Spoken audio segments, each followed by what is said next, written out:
name is Eleanor Alberga. I'm a composer. I was born in Jamaica and later came to the UK to study music, starting with piano and then later moving on to composition. I now live permanently in the UK in the countryside, Herefordshire.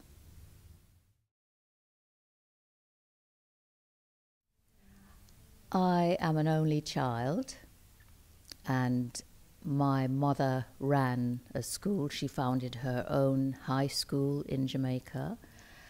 And because of this, and living on the premises of the high school, I very early on was introduced to classical music because she believed very much in the arts.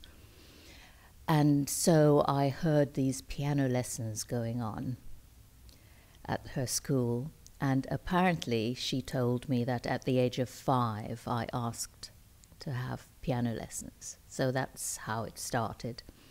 Meanwhile, I was listening to everything on the radio. There was pop music, there was folk music, there was jazz, there was classical music.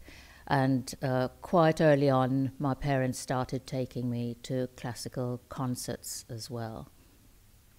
So I decided from about the time I started learning music that I wanted to be a concert pianist. I knew I wanted to be a musician from that early stage. The Associated Board of the Royal Schools of Music used to, or still do, I believe, go to the West Indies and have exams each year. So I went all the way through the syllabus, and that's how I was introduced to the UK and the possibility of studying here. And in fact, I won the biannual scholarship that they offered to the West Indies for piano and came to the academy to study. The house that we lived in since I was about age 9 or 10 was next door to the Jamaica School of Music. So I used to pop next door to have piano lessons, to have singing lessons, to have clarinet lessons, which went very badly, and I eventually gave it up completely. But so I was next door to this sort of Jamaican music academy. And around the same time, at about the age of 15 or so, I was invited to join the Jamaican folk singers. I'd learned to play the guitar by ear, and I accompanied them and sometimes sang with them as well. While I was taking piano lessons, got to about the age of 12, I loved all sorts of music, but I had a great passion suddenly for this composer I came across at about the age of 12, and that was Bartók, the first composer I really fell madly in love with. I'm sure he still has some influence on my writing.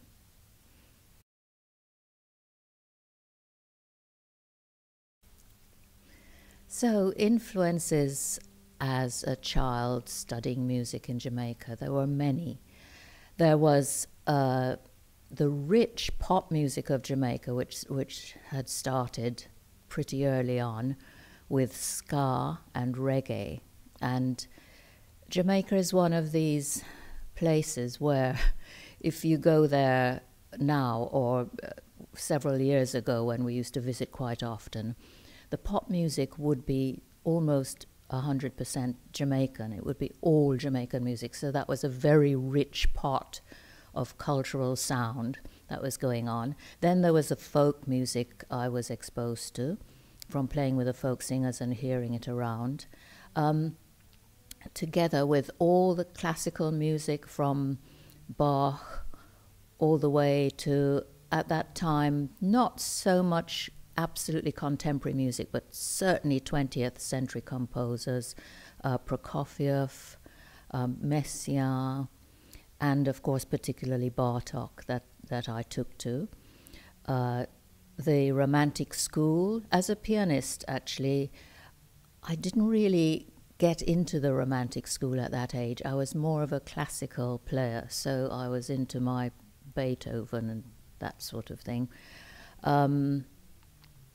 But these were all the sounds I heard. I had this space because of being an only child, and I was left alone to my own devices quite a lot. So I used to make up fantasy worlds, be in the back garden all on my own after the children had gone home from school, and find my own sort of worlds and sounds completely on my own. So that might have fed into my later life as a composer.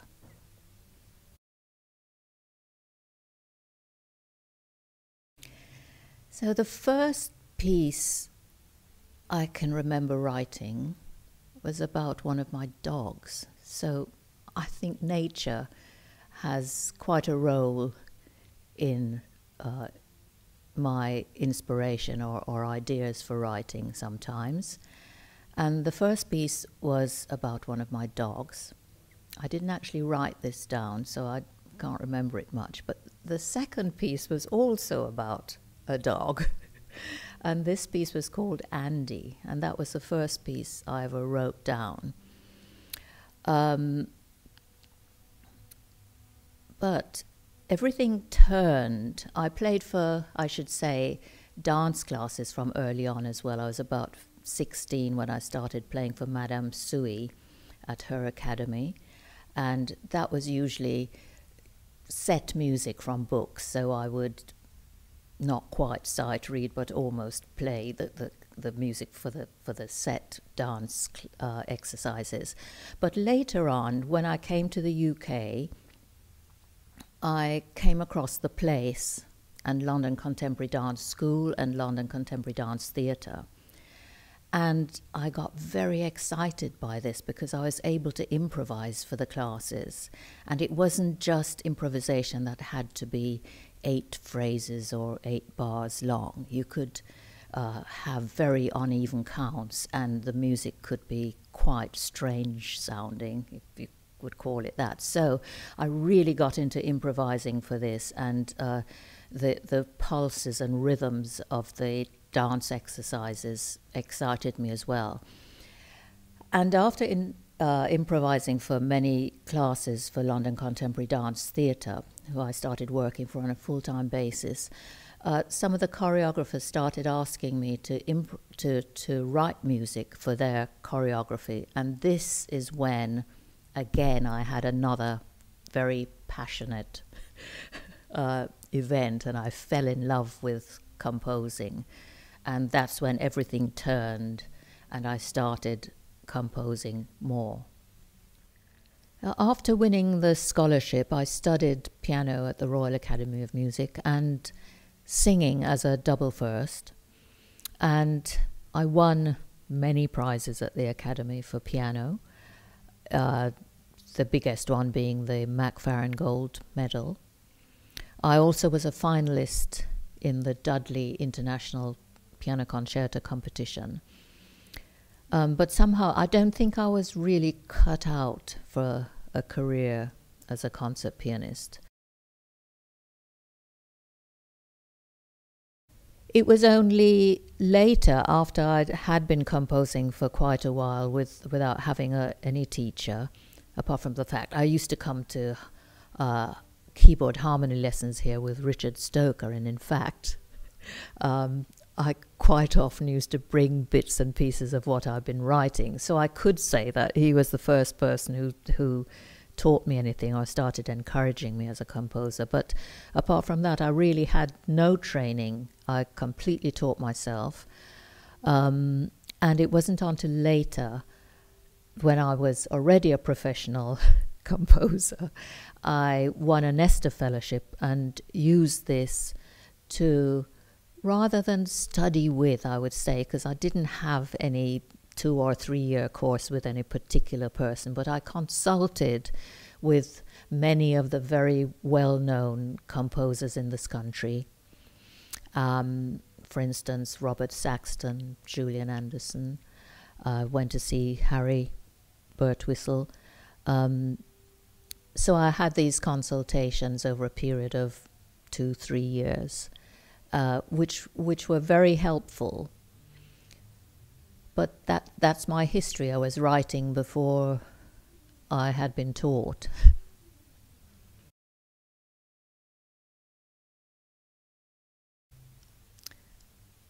I'm always stumped when I'm asked what my music sounds like or what my style is.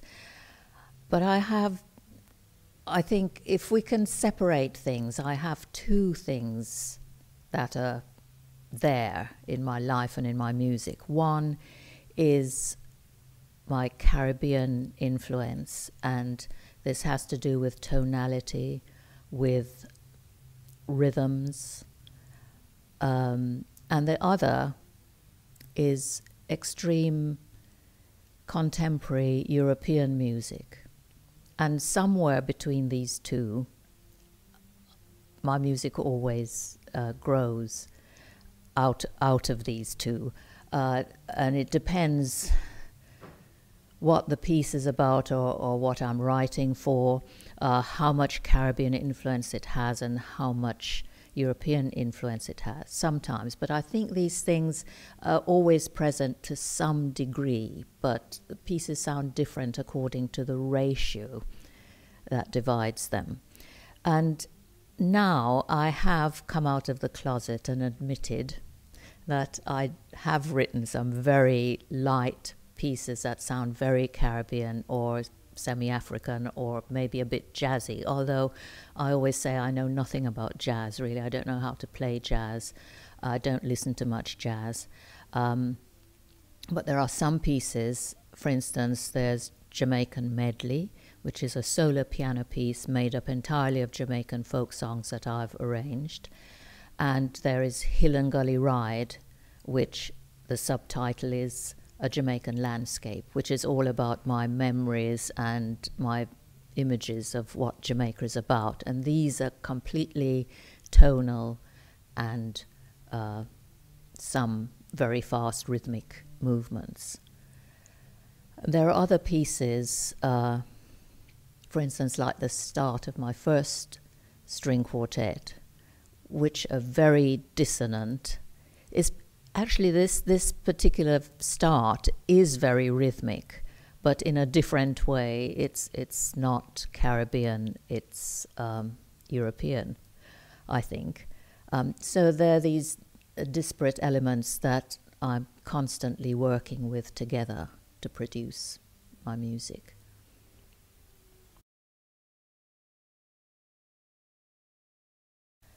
I went through a phase of loving minimalism, and the phrase "went through" is very apt, because I don't think I'm a minimalist, although some of my music contains some aspects of minimalism. But I think this is also, minimalism came from African music, Steve Reich using African rhythms and repetitions, and a lot of that part of my music has ostinatos and repetitions. So in a way, they borrow from each other, these two things. But yes, that influence is there in my music as well.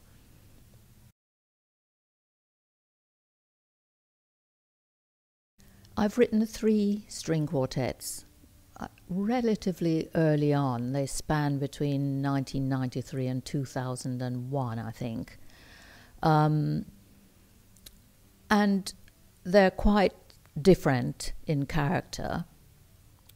Touching on this touches on one of the aspects of how I write, because I quite often like to use extra musical ideas. So some other idea than just the notes and the material of the music.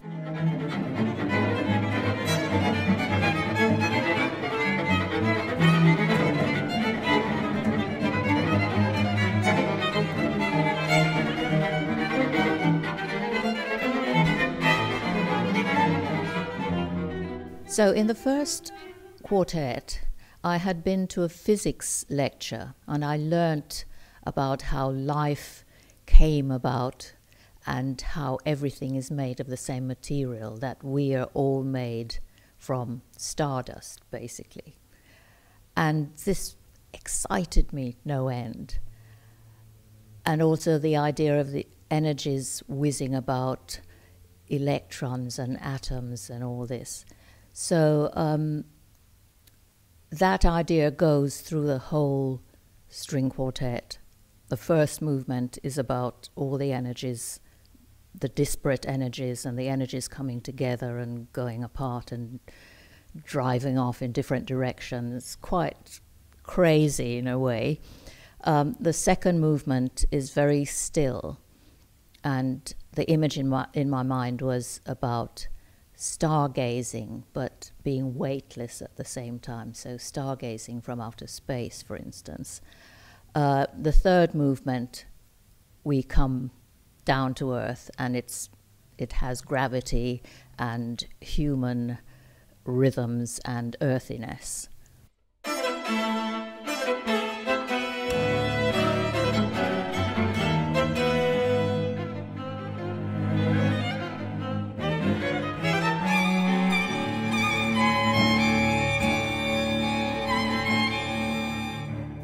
Now, the second quartet came from a completely different place. No extra musical idea whatsoever. I took all the material for the whole piece from the first bar. There are changes of tempo, but it's in one movement, and there's nothing else. Everything came from those first few notes in the first bar. So completely different way of working.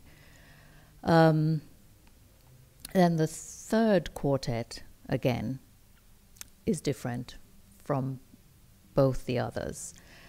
It's a much longer piece.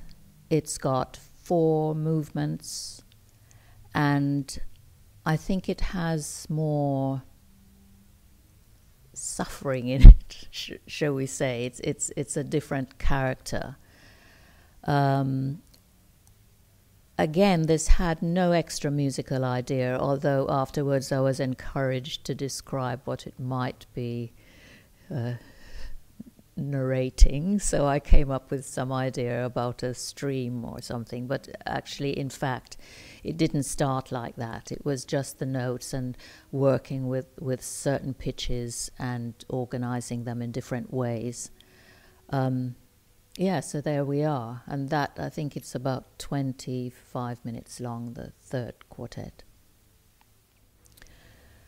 The first and the third quartets were commissioned by the Maggini Quartet.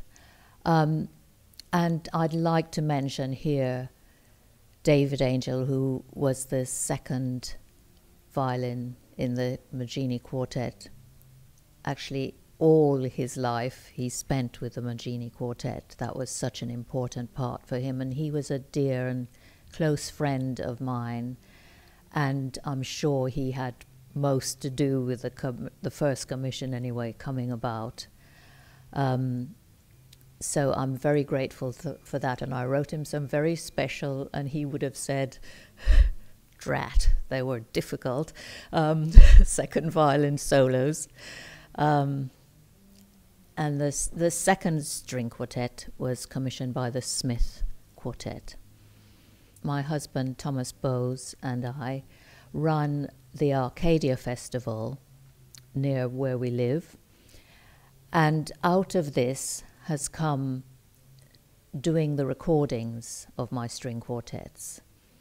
So although the Magginis might have been interested in recording them, unfortunately, dear David passed away.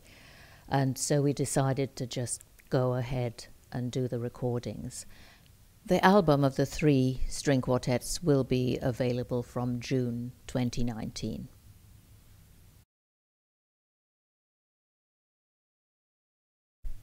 One of the largest pieces I've written is an opera called Letters of a Love Betrayed, setting Isabel Allende's short story with the libretto by Donald Sturrock.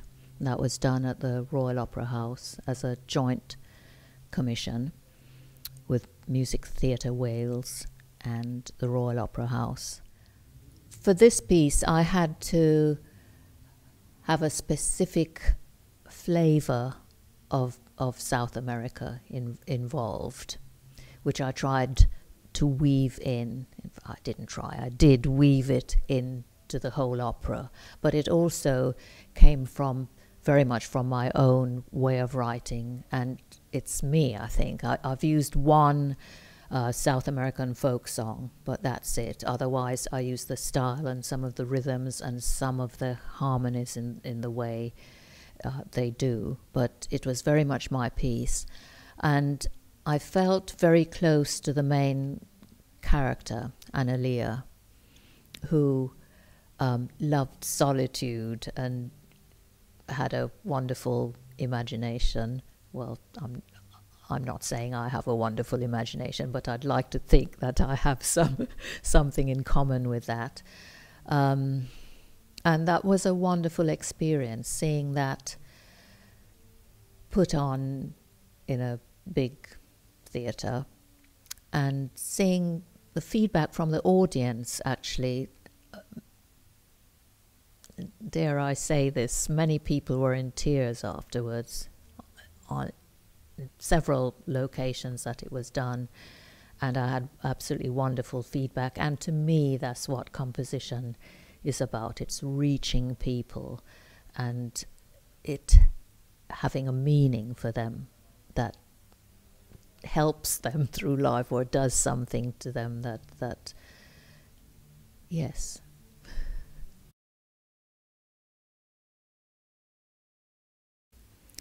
How would I describe my identity? I find this difficult because really I would like to just say I'm a human being and that's it. So I have all the qualities of a human being. I think I have a spiritual dimension, a physical dimension, and this connects with dance. I have a mental dimension, but I'm also a West Indian. I'm a woman. I'm mixed blood, but I'm black. I'm tall. I'm a pianist. I'm a composer. I'm an improviser. I write poetry. I like dancing. I like reading. I like Sudoku. I like cryptic crosswords. I like watching films. I like watching very trashy TV series. I find that relaxing. I need relaxation to create. I love nature. Walking, parks, trees, sky. Most people. Food. Sleep. I love my dreams. They feed my work.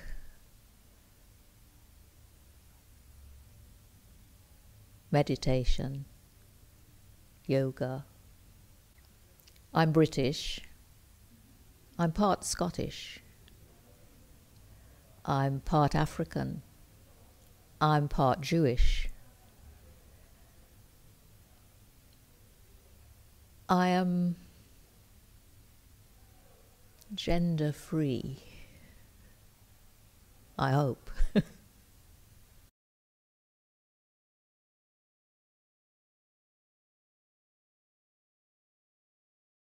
Do I want people to hear my so-called identities in my music? No. I want them to hear, well, my wish is that they hear good music that communicates something human to them. And of course, if they hear Hill and Gully Ride, they'll hear that it's Caribbean. But that's not the first thing.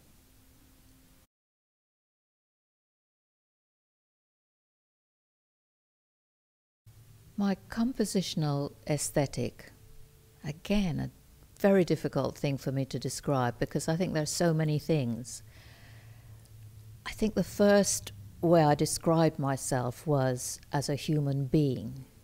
And so my aesthetic comes from every single aspect of the human being I am.